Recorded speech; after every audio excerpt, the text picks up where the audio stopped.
azim Indonesia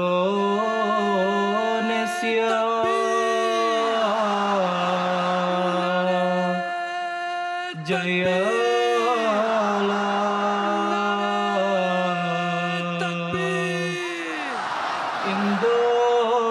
Indonesia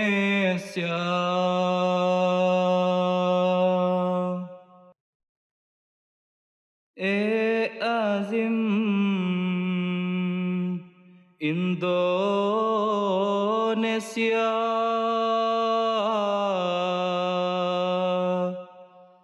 jayalah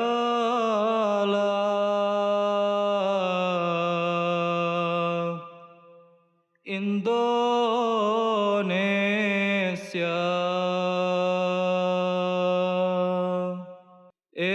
azim Indonesia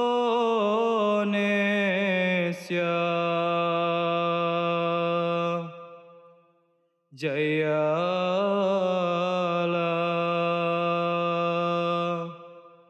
Indonesia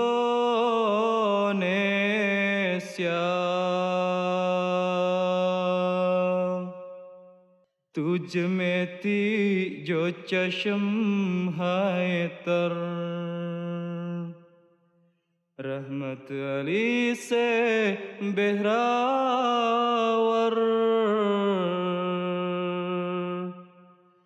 आज भी है उनमें से कई नरगजी की सल्देदावर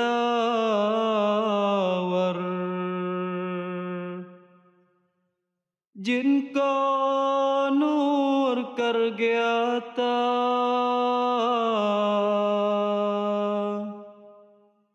वो खुदा का बेरिया बशर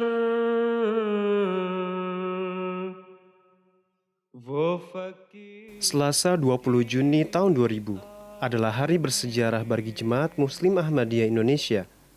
Sebab pada hari itulah pemimpin mereka tercinta, Sayyidina Amirul Mukminin Khalifatul Masih Ar-Rabi, Hazrat Mirza Tahir Ahmad rahimallahu alaih, akhirnya dapat bertandang ke tanah air Indonesia tercinta. Senja itu, pesawat KLM, sebuah maskapai Belanda mendarat di Bandara Internasional Soekarno-Hatta, Jakarta. Hazrat Khalifah beserta rombongannya turun dari pesawat dan segera disambut oleh perwakilan Jemaat Muslim Ahmadiyah Indonesia yang dipimpin oleh Kolonel Purnawirawan Lius Ma'ala, Amir Nasional pada saat itu. Sungguh sebuah keberkatan dan kebahagiaan yang luar biasa dapat melihat secara langsung wajah sang Khalifah tercinta. Wajah yang senantiasa dihiasi oleh senyuman dan pancaran kasih sayang.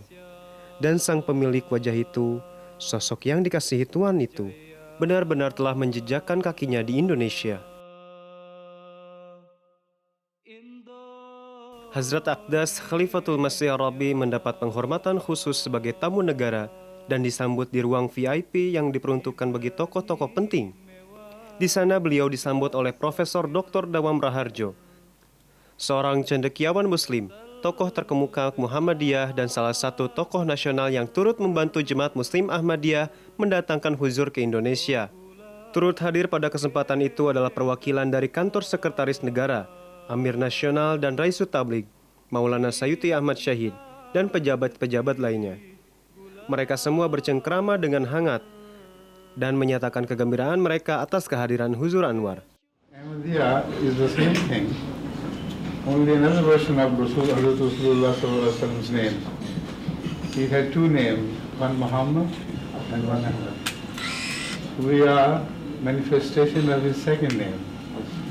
So we are brothers, both your elder brother and I am younger brother.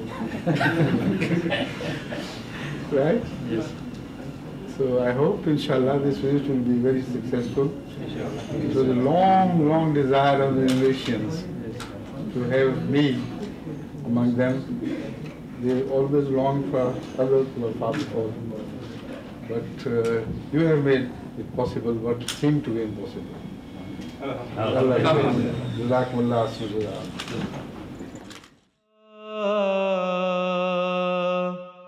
Indonesia.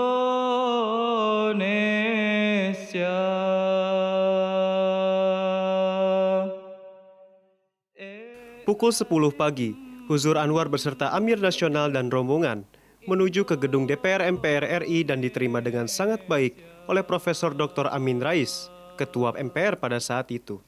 Profesor Dr. Amin Rais mengungkapkan kegembiraannya atas kedatangan Imam Jemaat Muslim Ahmadiyah sedunia ke Indonesia dan berharap dapat menjalin hubungan serta kerjasama yang erat dengan Jemaat Ahmadiyah dalam menanggulangi masalah-masalah bangsa pada saat itu, seperti narkoba, kerukunan bangsa, dan maraknya tindak korupsi, kolusi, nepotisme. Atas ketiga hal tersebut, Huzur memberikan saran serta nasihat yang bisa dilakukan oleh rakyat Indonesia. Atas petunjuk dari beliau tersebut, Profesor Amin Rais mengatakan, "Kami telah mendengar keterangan-keterangan Anda, komentar-komentar Anda yang sangat relevan dengan permasalahan-permasalahan kami saat ini, dan juga dengan seluruh dunia." Yeah. So, This is for the TV.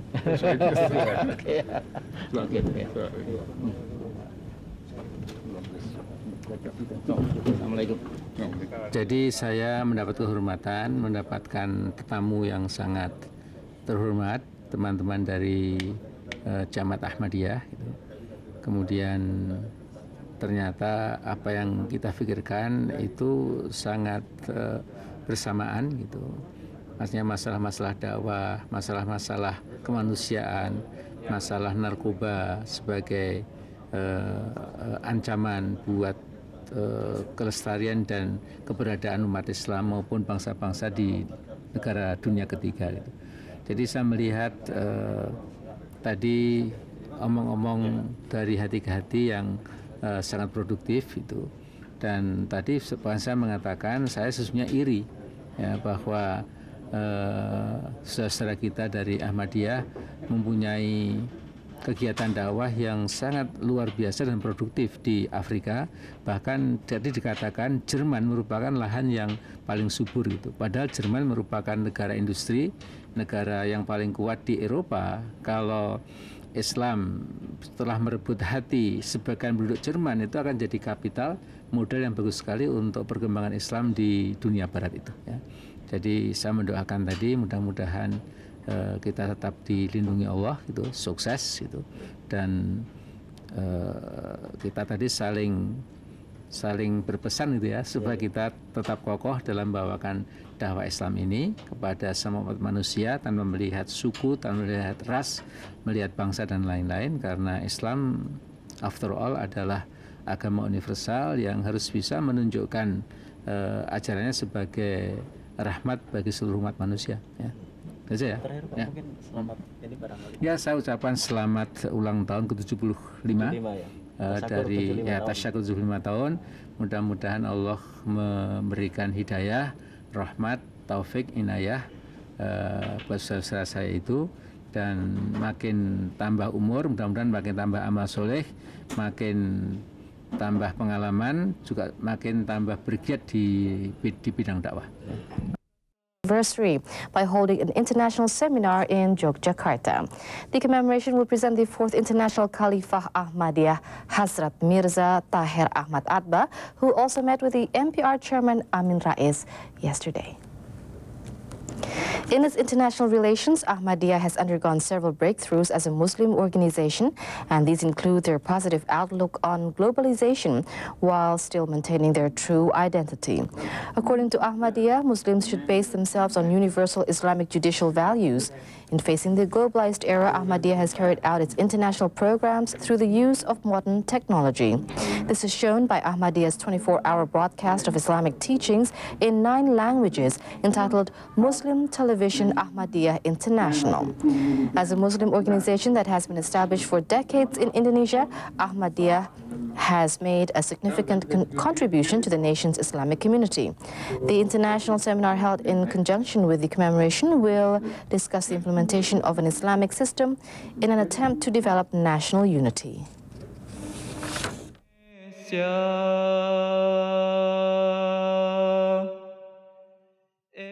Selama lawatan beliau ke Indonesia, Hazrat Khalifatul Masih Ar-Rabi rahimahullahu alaihi tentu saja tidak hanya akan di Jakarta dan Markas saja.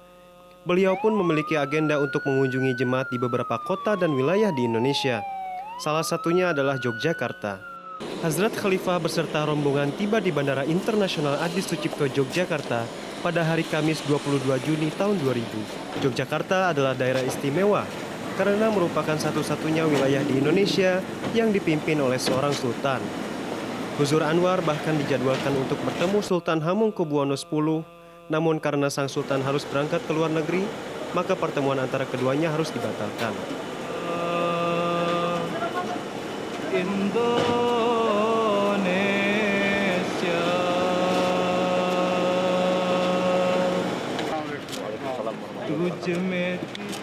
Keesokan harinya, Jumat 23 Juni tahun 2000, Huzur menyampaikan khutbah dan memimpin sholat Jumat di Gedung Graha Bakti Yasa. Itu adalah kali pertama bagi Huzur Akdas menunaikan ibadah Jumat bersama para Ahmadi di Indonesia. Hari itu semakin istimewa karena itu adalah kali pertama MTA menyiarkan secara langsung khutbah Jumat Huzur dari Indonesia. Sholat Jumat dilaksanakan di Graha Bakti Yasa, Yogyakarta. Sebanyak 2.500 orang ikut sholat bersama siang itu. Mereka datang tak hanya dari Yogyakarta saja, melainkan juga dari beberapa kota di Jawa, Kalimantan, Sulawesi, dan Nusa Tenggara. Setelah sholat Jumat, alhamdulillah 645 orang berbaiat masuk Ahmadiyah, termasuk seorang anggota DPRD Wonosobo. Selain itu, Huzur juga menyempatkan diri untuk menggelar majelis irfan dengan para anggota jemaat, menjawab berbagai macam pertanyaan dari mereka. Nura Mustafa ta jalwagar.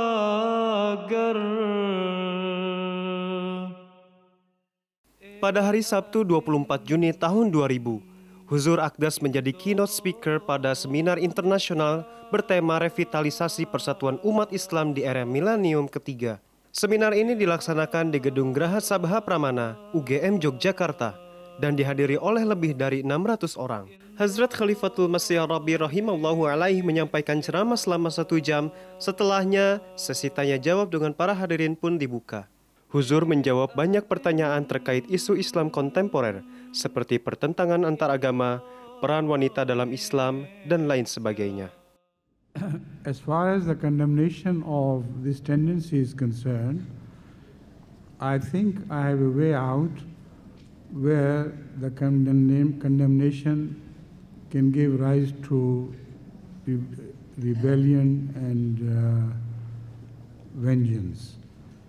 If a leader of a sect condemns other sects for their extremist attitudes, they will definitely rebel against it, but it is proposed by me that the leaders should be responsible for the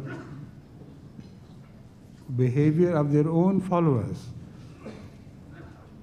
The leader of a sect should condemn the tendency of their own followers to criticize others. In this way, there can be generated no hatred against each other. But when you condemn others, then naturally they rebel against this attitude. So I think that could be the answer to your question, please. Apa yang saya ingin katakan bahwa kalau condemnation itu, kutuk mengutuk itu dijalankan, artinya dibenarkan. Misalnya pemimpin atau golongan satu itu mengkondem golongan yang lain, tentu ada tindak balas. Ada tindak balas juga yang akan mengkondem grup yang lain. Oleh karena itu, kewajiban pemimpin atau grup itu sendiri untuk berusaha melarang supaya grupnya atau umatnya itu untuk tidak mengkondem yang lainnya. Dengan demikian, tidak akan terjadi penyebaran atau perluasan daripada condemnation semacam itu. Dan tidak ada bentuk balas dendam. In support of women, women have been raising their voices, but never in the history of mankind a man has raised the voice of women, and that was only Hazrat Muhammad Mustafa sallallahu alaihi wasallam. He spoke for women. and a long lecture can be delivered and has been delivered by me previously on this subject. So it is very unfortunate that the so-called Muslim countries suppress the rights of women. But thank God, I have seen with my own eyes that in Indonesia, they do not suppress the right of women at all. This university, this questioner is a lady. In this university, there are so many ladies. All over Indonesia, I have seen ladies addressing men and doing good deeds and acquiring many great professions. So the rest of the world is required to follow the example of Indonesia and give the women their due right, as was given by the Holy Prophet sallallahu alaihi wasallam. Dalam mendukung peran wanita itu, hak wanita ini tidak pernah suara ditinggikan selain yang pernah dilakukan dan dilaksanakan oleh Rasulullah SAW dalam mendukung dan menaikkan hak-hak wanita.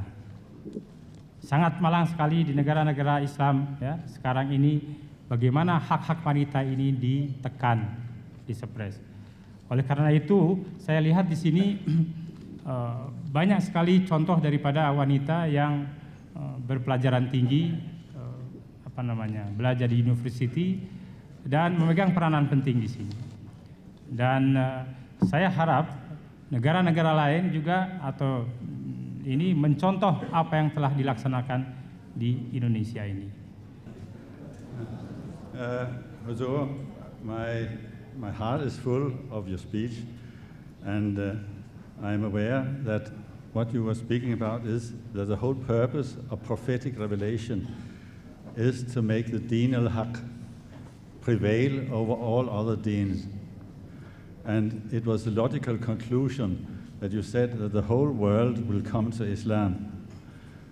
On the other hand, in the Quran, where you read again and again, فَأَكْثَرَهُمْ لَا يَعْقِلُونَ فَأَكْثَرَهُمْ لَا يُؤْمِنُونَ فَأَكْثَرَهُمْ كَافِرُونَ, and so on. Could you throw a bit of light just to pacify my heart still more about this apparent contradiction? Assalamualaikum. Let me translate. Yes, please. Pertanyaan beliau bahwa di dalam Al-Quran ada janji bahwa Islam akan ghalib, akan unggul, ya, ala dini kuli, di atas agama-agama atau ideologi-ideologi yang lain.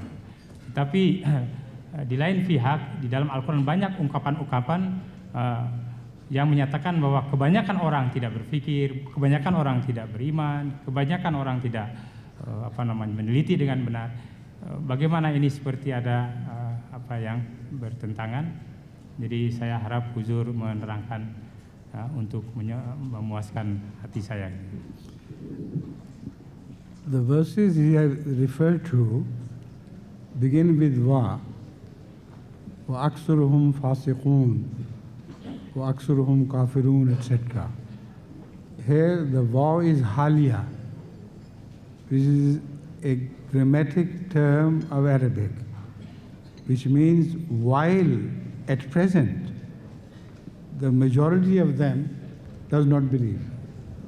While at present the majority of them are wrongdoers, etc. This will highlight the victory of Islam over them later on.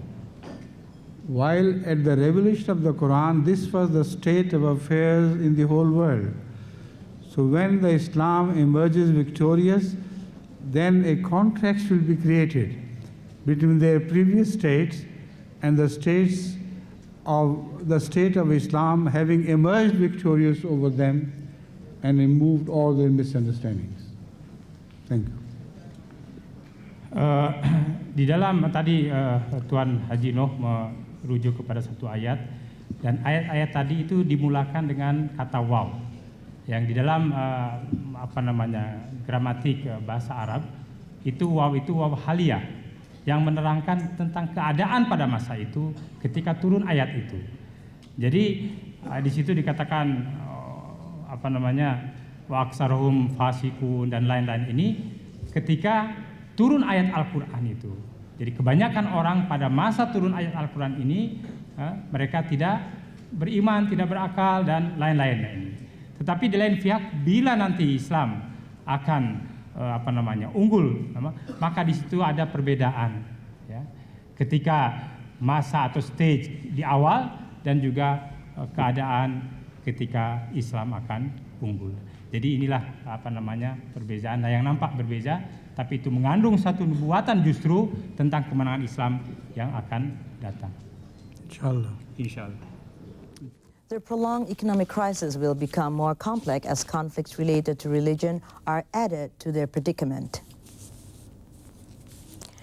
Religious-based clashes and their impact on national stability and economic revitalization was discussed at an international seminar in Yogyakarta called Revitalizing Unity Amid Muslims in Indonesia. The seminar, held by Gajah Mada University, featured guest speakers including Dr. Komarudin Hidayat, Dr. Abdul Munir, and Chief of the Ahmadiyya International Islamic Organization, Hazrat Mirza Tahir Ahmad.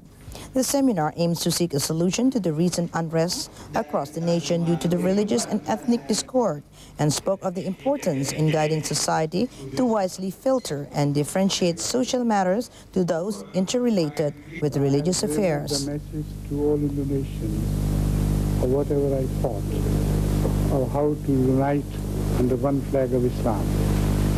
So if you want to record my voice here, I will only be too grateful to do that for the sake of the press, because I have noticed that press is all powerful everywhere, so also in Indonesia. It's impossible for me to run away from the press. So that is why I would say that Allah bless Indonesia, long live Indonesia, and my prayers are with you here and after I return to my own land. Allah bless you all. Indonesia Jaya. Setelah dari Yogyakarta, Huzur Anwar menyambangi beberapa kota di Jawa Barat sebelum kembali ke Jakarta. Beliau mengunjungi Cirebon dan Manislor. Pada hari Senin 26 Juni tahun 2000, beliau tiba di Wanasigra untuk meresmikan SMA Plus Al-Wahid. Huzur memilih Al-Wahid untuk nama SMA tersebut untuk mengenang jasa Maulana Abdul Wahid yang telah berkhidmat di wilayah Tasikmalaya dan sekitarnya. Saat ini, SMA Plus Al-Wahid telah menjadi salah satu SMA terbaik di Kabupaten Tasikmalaya. Sekolah ini memiliki banyak fasilitas, antara lain asrama, laboratorium, perpustakaan, lapangan olahraga, dan fasilitas sekolah berstandar nasional lainnya. Sekolah ini pun memiliki banyak prestasi yang membanggakan dan mencetak lulusan-lulusan unggul yang telah bekerja di berbagai bidang, baik sebagai dokter, pengusaha, kru MTA, mubalig, dan lain sebagainya. Semua perkembangan tersebut tentu saja berkat karunia Allah Subhanahu wa Ta'ala dan doa dari sang khalifah yang keberkatannya terus mengalir sampai hari ini. Der apa ni rakepar azim Indo. Khalifatul Masih Arabi Hazrat Mirza Tahir Ahmad rahimallahu alaih kembali meneruskan perjalanan beliau.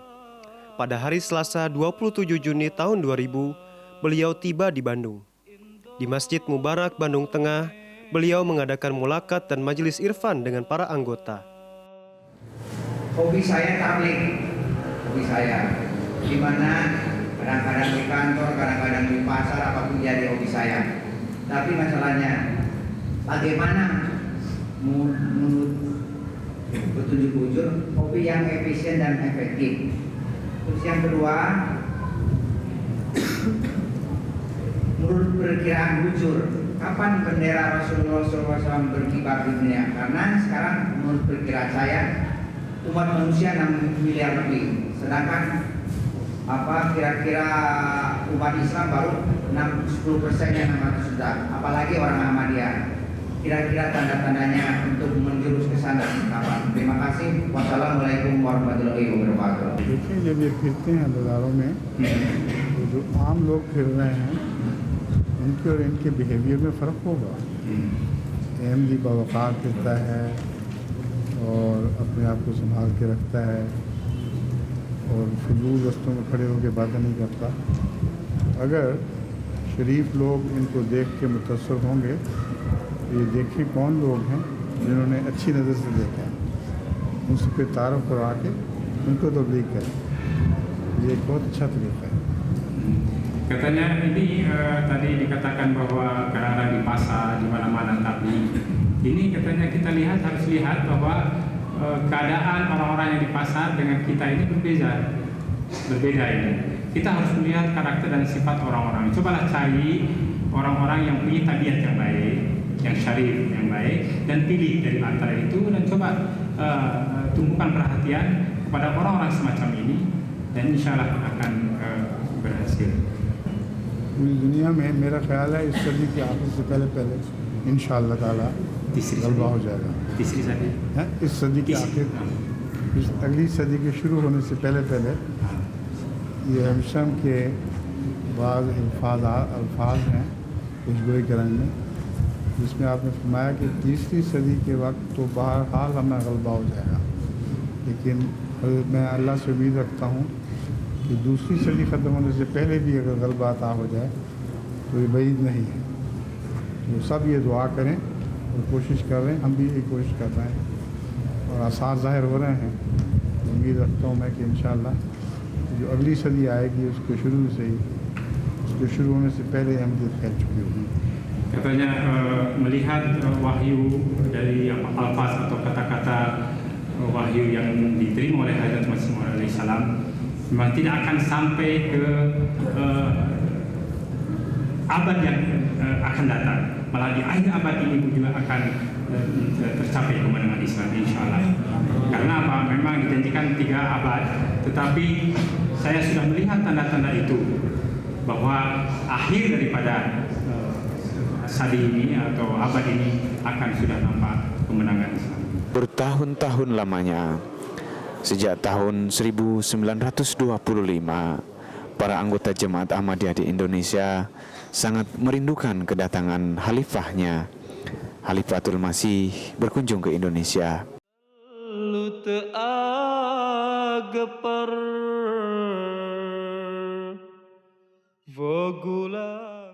Rabu siang, Sayyidina Amirul Mukminin Khalifatul Masih Ar-Rabi Hazrat Mirza Tahir Ahmad rahimallahu alaih tiba di Gedung Bina Geraha Istana Negara untuk menemui Presiden keempat Republik Indonesia Kiai Haji Abdurrahman Wahid atau yang akrab disapa Gus Dur.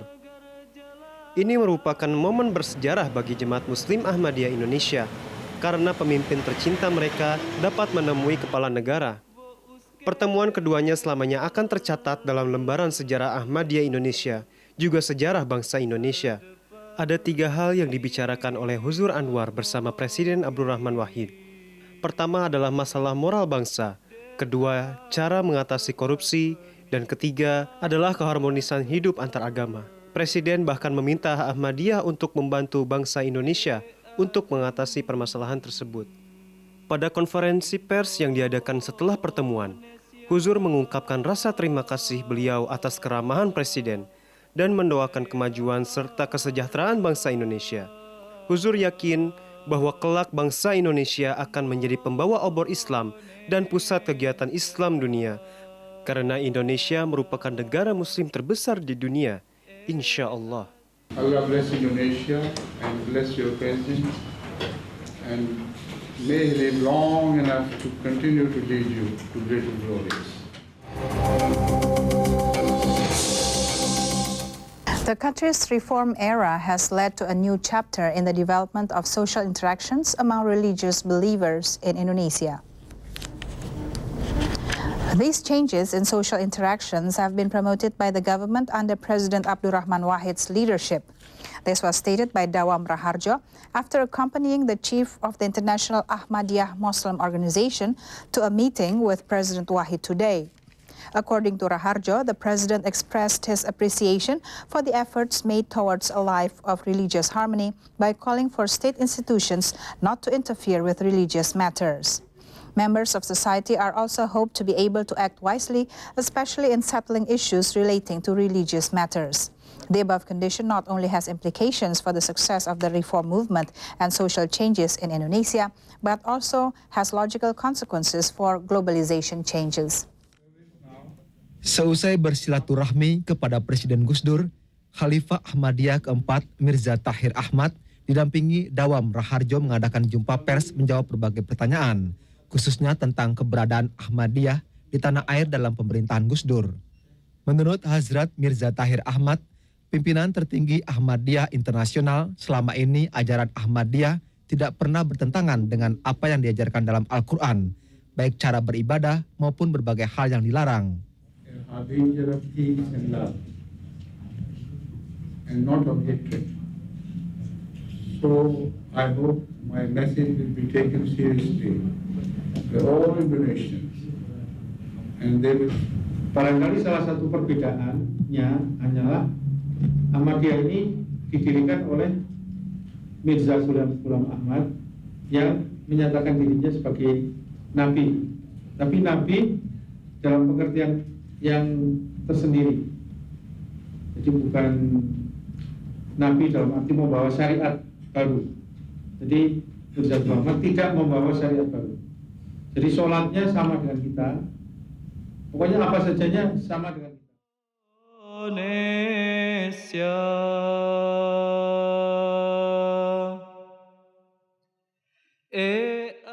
Aktivitas eksternal Hazrat Khalifatul Masih Ar-Rabi rahimallahu alaih masih terus berlangsung.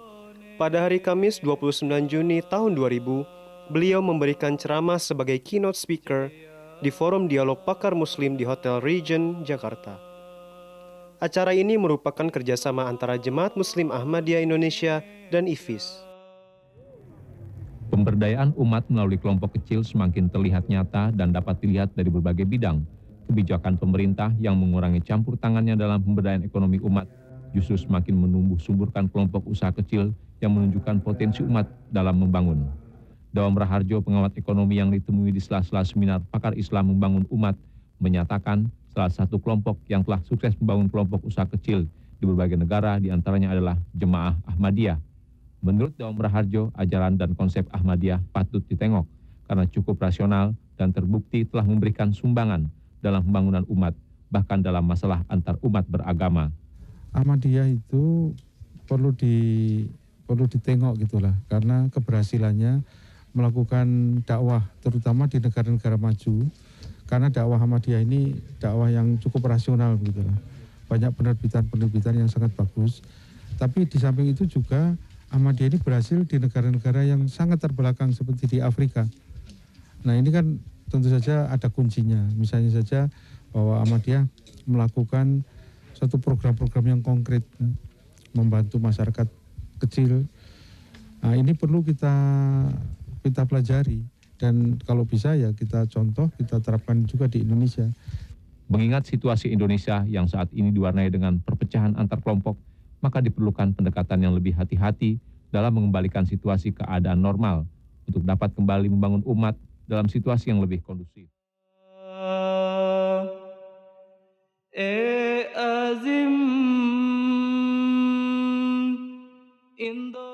Kamis sore, kira-kira pukul 17 waktu Indonesia Barat, Hazrat Aqdas beserta rombongan memasuki kompleks Mubarak Markas. Diiringi dengan mobil kawal kepolisian, para Ahmadi laki-laki dan perempuan, tua dan muda, telah menunggu beliau di tepi jalan. Mereka mengeluh-ngeluhkan ucapan salam kepada imam mereka tercinta yang telah lama dirindukan kedatangannya ke Indonesia. Bahkan, tak sedikit yang mengucurkan air mata. Sungguh sebuah pemandangan yang mengharukan.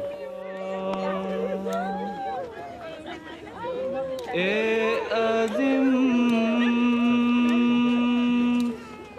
Indonesia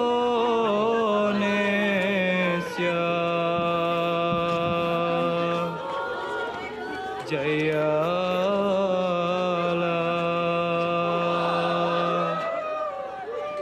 Sementara di dalam masjid, sudah ada ribuan Ahmadi lainnya yang juga telah menanti Hazrat Khalifah. Tujmeti jo chasham hai tar रहमत अली से बेहरावर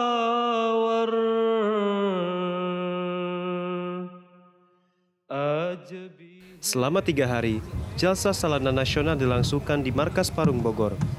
Namun sebelum itu, Huzur kembali menyampaikan khutbah dan memimpin sholat Jumat yang sekali lagi disiarkan secara langsung oleh MTA. Setelahnya, barulah acara pembukaan Jalsa Salana dimulai, dipimpin oleh Khalifatul Masih Rabi Hazrat Mirza Tahir Ahmad rahimallahu alaihi. Agenda Huzur selama Jalsa Salana terbilang padat. Selain menyampaikan khutbah dan memimpin sholat, beliau turut menggelar mulakat, majelis irfan dengan kaum bapak maupun kaum ibu, serta menerima tamu-tamu dari luar negeri. Soal yang kedua, benarkah seorang Ahmadi wajib taat kepada penguasa atau pemerintah seperti taatnya kepada Allah Ta'ala dan Rasulnya? क्या ये ठीक है कि कोई अहमदी या हर अहमदी हुकूमत की इताअत करना पड़ता है जैसे अल्लाह ताला और रसूल की इताअत करते हैं? हर अहमदी हुकूमत की इताअत करता है, मगर जब हुकूमत उनके मज़हब में दखल दे तो इस आयत के मुताबिक रुद्दू इल्लल्लाहि व रसूलिही, हम अल्लाह और रसूल का हुक्म मानते हैं। हुकूमत का कितना भी दबाव हो, हम हुकूमत का हुक्म नहीं मानते। मसलन पाकिस्तान में अहमदियों पर ला इलाहा इल्लल्लाह कहने पर शदीद जुल्म हो रहा है, नमाज़ें पढ़ने पर जुल्म हो रहा है। जेल में भी कोई नमाज़ पढ़े तो उसको सख्त सज़ाएं दी जाती हैं, मगर अहमदी अल्लाह ताला के फ़ज़ल के साथ, इस्तिक़ामत के साथ खुदा के दीन पर कायम हैं और दीनी मामलात में हुकूमत के दखल को बिल्कुल रद्द और नज़रअंदाज कर देते हैं। Memang jemaat atau orang Ahmadi diwajibkan untuk taat kepada pemerintah, siapapun juga pemerintah itu. Tetapi dalam urusan-urusan agama, ya, maka bila terjadi suatu perintah yang melanggar atau tidak bersesuaian dengan syariat, maka dia boleh menolaknya dan tidak taat. Sebagaimana yang terjadi di Pakistan, bagaimana kezaliman terhadap jemaat Ahmadiyah, ya, orang-orang Ahmadi, ya. Misalnya di Pakistan ini orang Ahmadi tidak dibenarkan untuk sembahyang, beribadah, ya. Maka hal ini tidak perlu ditaat, ya, selama menyangkut soal mazhab atau soal agama. Tetapi di lain itu, selain daripada itu, setiap Ahmadi wajib taat kepada pemerintah yang sah. Nomor 4 pertanyaannya, mengapa orang harus masuk Ahmadi? ये सवाल ये है कि क्यों क्या कहते हैं अहमदी दाखिल होने की ज़रूरत है? होने की ज़रूरत है। हाँ, और कुछ नहीं तो ये याद रखें कि हज़रत रसूलुल्लाह सल्लल्लाहु अलैहि वसल्लम का हुक्म है कि जब सच्चा इमाम महदी ज़ाहिर होगा, जिसकी तायीद में चाँद और सूरज ने गवाही दी हुई है, जब तुम उसकी खबर सुनो तो अगर बर्फ़ के तौदों पर अपने घुटनों के बल भी उस तक पहुंचना पड़े तो पहुंचो, उसकी तायीद करो और उसको मेरा रसूलुल्लाह सल्लल्लाहु अलैहि वसल्लम का सलाम पहुंचाओ। तो महदी का दर्जा और उसको कबूल करने की अहमियत हज़रत सल्लल्लाहु अलैहि वसल्लम की नज़र में इतनी सख्त है, इतनी है, तो जो सच्चा रसूलुल्लाह सल्लल्लाहु अलैहि वसल्लम का ग़ुलाम है, आपसे मोहब्बत करने वाला है, वो सोच भी नहीं सकता कि उसका इनकार करे। उसको लाजिमन उसकी जमात में शामिल होना ज़रूरी है। ठीक है।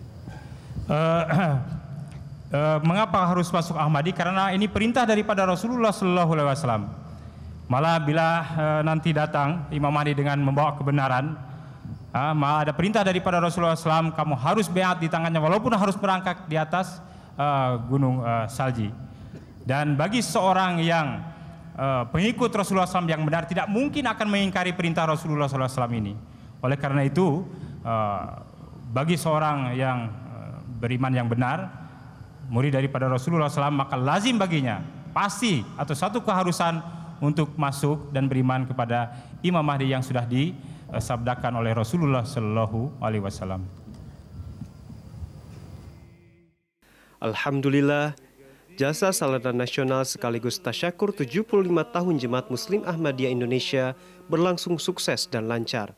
Berkat karunia Allah Ta'ala, acara penuh berkah ini dihadiri oleh lebih dari 17.000 orang yang datang dari berbagai penjuru Indonesia, bahkan dari negara-negara tetangga. Pada hari terakhir, baiat massal pun dilaksanakan di Jalsagah. Tercatat, ada 1.750 orang yang mengambil baiat di tangan beberkah Amirul Mukminin, termasuk Raja Andi Mapasisi Peta Awang Bone, Raja dari Keraton Bone, Sulawesi Selatan. Maka tergenapilah janji Allah Ta'ala kepada Hazrat Masih Maud alaihissalam bahwa aku akan memberkatimu dengan berkat yang besar, sedemikian besar sehingga raja-raja akan mencari berkat dari pakaianmu. Raja Bone mempercayai pesan dari leluhurnya akan kedatangan Imam Zaman, sehingga ia ingin melihat sendiri Topute Inong Kinongge, yang dalam bahasa Bugis berarti orang putih berkilauan dari langit. Hari itu, sang raja pun turut baiat di tangan penerus Al-Masih yang dijanjikan. Asyhadu la ilaha illallahu wahdahu la syarika lahu wa asyhadu anna muhammadan abduhu wa rasuluh. Asyhadu la ilaha illallahu wahdahu la syarika lahu wa asyhadu anna muhammadan abduhu wa rasuluh.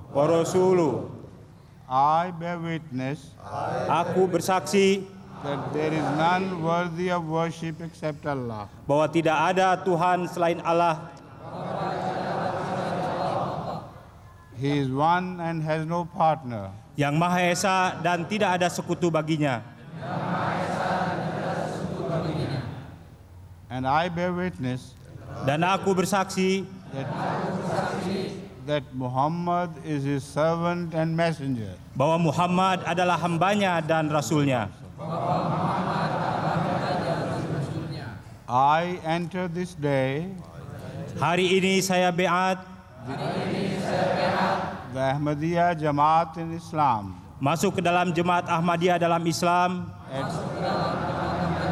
at the hand of Tahir Ahmad. di tangan Tahir Ahmad. I have firm faith, saya mengakui that Hazrat Muhammad Rasulullah, bahwa Hazrat Muhammad Rasulullah sallallahu alaihi wasallam is khatamun nabiyyin, sebagai khataman nabiyyin, the seal of all the prophets. penghulu para nabi.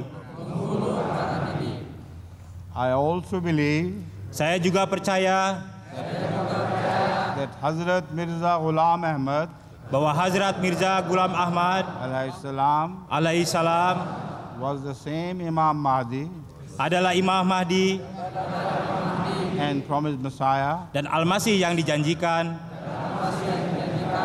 whose advent was prophesied yang kedatangannya sesuai dengan nubuatan-nubuatan by Hazrat Muhammad Rasulullah Hazrat Muhammad Rasulullah sallallahu alaihi wasallam. I promise, saya berjanji that I'll always try my best bahwa saya senantiasa berusaha sekuat tenaga to abide by the 10 conditions of bai'at, untuk mematuhi ke-10 butir syarat bai'at as prescribed by the promised Messiah, sebagaimana yang telah ditetapkan oleh Hazrat Masih Maud alaihissalam. I will give precedence to my faith Saya akan mendahulukan kepentingan agama over all worldly objects. Di atas kepentingan dunia. I will always remain saya akan memelihara loyal to the institution of Khilafah in Ahmadiyya.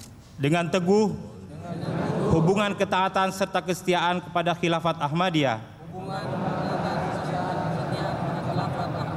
and will obey you as Khalifatul Masih in everything good, dan saya taat kepada Khalifatul Masih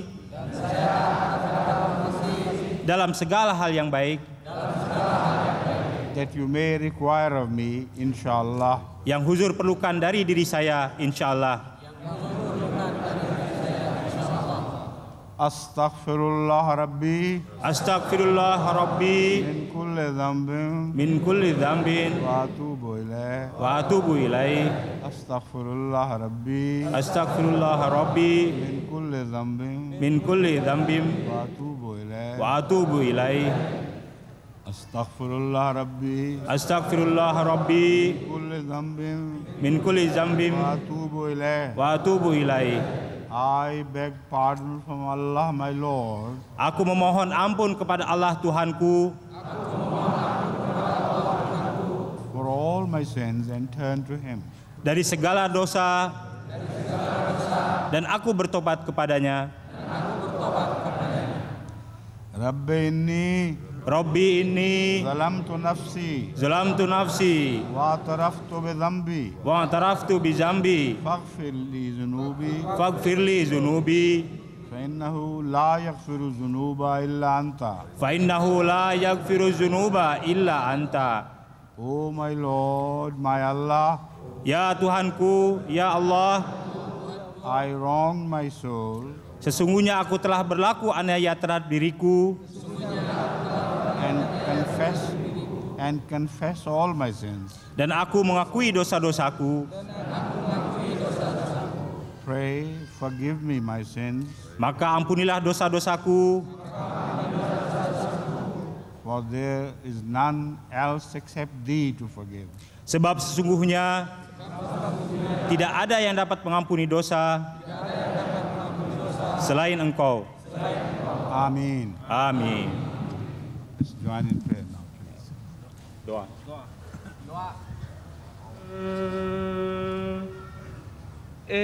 Azim Indonesia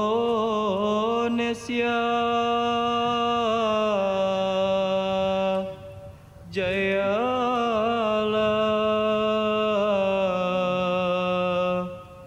Indonesia. Jalsa Salanah berakhir sudah, dan dalam pidato penutupan, Huzur Aqdas bersabda, keikhlasan serta kecintaan yang saya saksikan pada jemaat Indonesia tidak saya dapati dimanapun, di jemaat manapun di dunia. Mereka yang datang dari luar negeri mungkin dapat menyaksikan dengan mata mereka sendiri betapa jemaat Indonesia menonjol dalam kemukhlisan, sebagaimana tampak pada pandangan mereka, tua dan muda, di dalam mata mereka yang berlinang-linang. Juga, semua orang yang datang dari luar negeri harus ingat pesan ini. Peliharalah dalam diri kalian keikhlasan serta cinta seperti yang dimiliki oleh jemaat Indonesia, dan jadilah seperti mereka. Kepentingan politik yang dicampur adukkan dengan agama ini disampaikan Amir Nasional Jemaah Ahmadiyah, Muhammad Lius Ma'ala, pada tasyakuran 75 tahun Jemaah Ahmadiyah di Jawa Barat. Menurut Muhammad Lius Ma'ala, konflik yang terjadi di tanah air tidak akan terjadi apabila masing-masing pihak mendalami dan menyadari agamanya. Kalau kita dalam agama ini kan lebih banyak meningkatkan moralitas daripada bangsa ini sendiri. Kalau moral bangsa itu sudah meningkat, otomatis semua krisis akan terhindari. Karena semua krisis itu bersumber daripada moralitas. Pada tasyakuran 75 tahun Jemaah Ahmadiyah ini, puncaknya dilaksanakan di daerah Parung, Jawa Barat dengan berbagai kegiatan, seperti sholat Jumat dan pertemuan jemaah dengan pimpinan internasional Jemaah Ahmadiyah, Mirza Tahir Ahmad, serta berbagai ceramah-ceramah keagamaan. Nergazi kisal dedawar.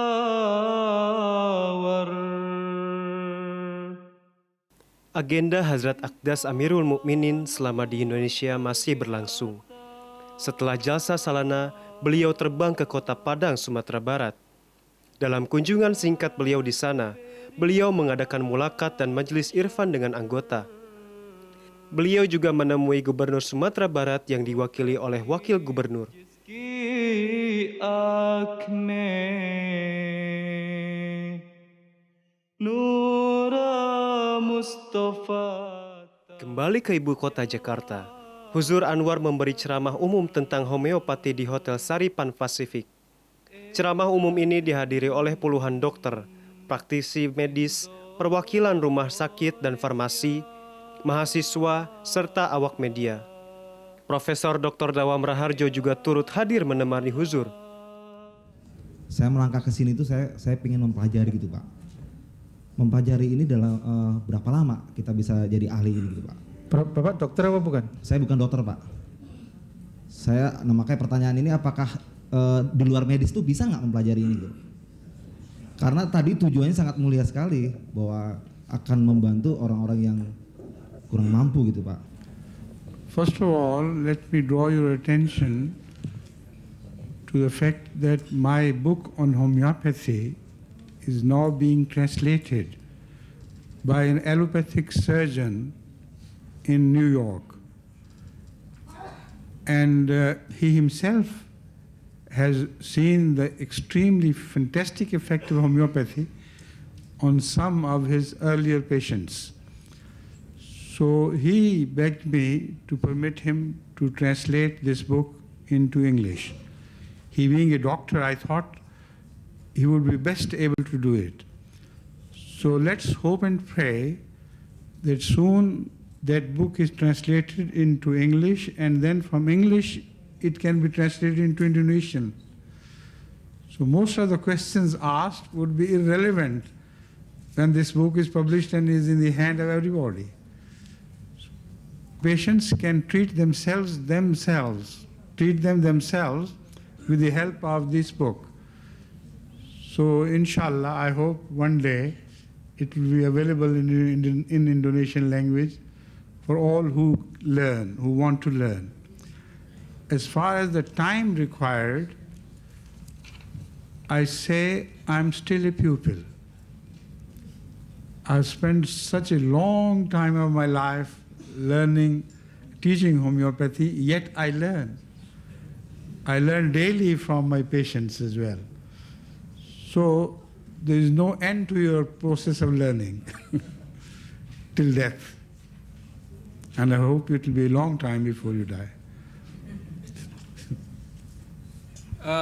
Beliau menjelaskan bahwa ada buku saya berkenaan dengan homeopati dan sekarang sedang diterjemahkan di New York oleh seorang ahli bedah yang merupakan juga dokter homeopati, jadi bukan dokter homeopati, dan dia sangat terpengaruh berkenaan dengan pasiennya pada seorang pasiennya, sehingga beliau mengatakan saya meminta beliau untuk menerjemahkan ini karena seorang dokter, mudah-mudahan beliau ini akan dapat menerjemahkan dengan baik ke dalam bahasa Inggris, dari bahasa Urdu ke bahasa Inggris, dan kemudian mudah-mudahan dari bahasa Inggris bisa diterjemahkan ke dalam bahasa Indonesia.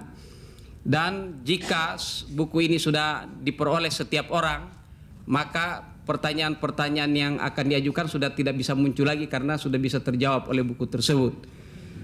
Dan setiap pasien akan bisa mempelajari buku ini dan mengobati dirinya sendiri. Jadi setiap orang bisa mempelajari buku ini dan setiap orang bisa mengobati dirinya sendiri. Beliau mengatakan berkenaan dengan berapa lama mempelajari homeopati, beliau mengatakan bahwa saya sekarang pun masih seorang murid, terus belajar. Walaupun saya telah lama mempelajari dan mengajar homeopati, namun saya tetap juga seorang yang belajar mengenai homeopati dari pasien-pasien saya. Karena belajar itu tidak ada akhirnya, kecuali sampai kita meninggal dunia baru berakhir kita belajar. Nur Kargyata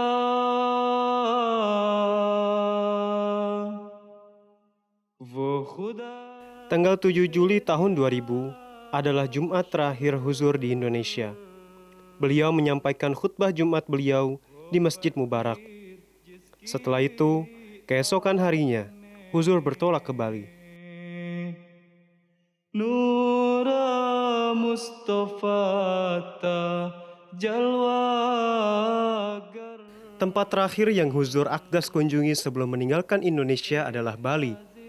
Tujuan Huzur pergi ke Bali adalah untuk memberikan kesempatan bagi anggota jemaat di wilayah timur Indonesia agar bisa berjumpa dengan beliau. Oleh karena itulah, di sana beliau mengadakan mulakat, majelis irfan, dan baiat massal. Pulau Bali yang dijuluki Pulau Dewata atau Pulau Para Dewa memiliki keelokan alam yang luar biasa dan termasyhur hingga ke seluruh pelosok dunia. Keindahannya bahkan memikat hati seorang khalifah, sehingga beliau pun menyempatkan diri untuk menikmatinya bersama keluarga dan rombongan. Dalam kesempatan-kesempatan terakhir di Bali, Huzur berkenan untuk mengunjungi pantai di Nusa Dua. Di sana, beliau menyewa perahu motor untuk menikmati pemandangan laut sekaligus memancing di sana. Ini sungguh merupakan sebuah momen yang unik dan langka, di mana seorang khalifah pun tak lupa untuk menyanjung kecantikan alam ciptaan Allah Ta'ala, Tuhan seisi semesta. जिसे तसल्लुत आग पर वो गुलाम उसके. Tak terasa, 3 minggu sudah Huzur mengunjungi Indonesia. Sebuah kunjungan yang bersejarah dan berberkah. Kedatangan beliau akan terus tertoreh di hati mereka yang pernah berjumpa dengannya. Semoga itu bukanlah kali terakhir khalifah kita tercinta datang ke Indonesia. Sudah barang tentu kita ingin Khalifatul Masih Al-Khamis Ayyadallahu Ta'ala binasril Aziz dapat berkunjung ke Indonesia, terutama pada saat perayaan 100 tahun JAI. Tapi itu semua tergantung karunia Allah Ta'ala, dan kita hanya bisa berdoa dan bekerja keras untuk mewujudkannya. Insya Allah, Huzur dapat datang ke Indonesia. Amin. So I hope my message will be taken seriously by all Indonesians, and they will spread love and peace like Islam means to give peace to others.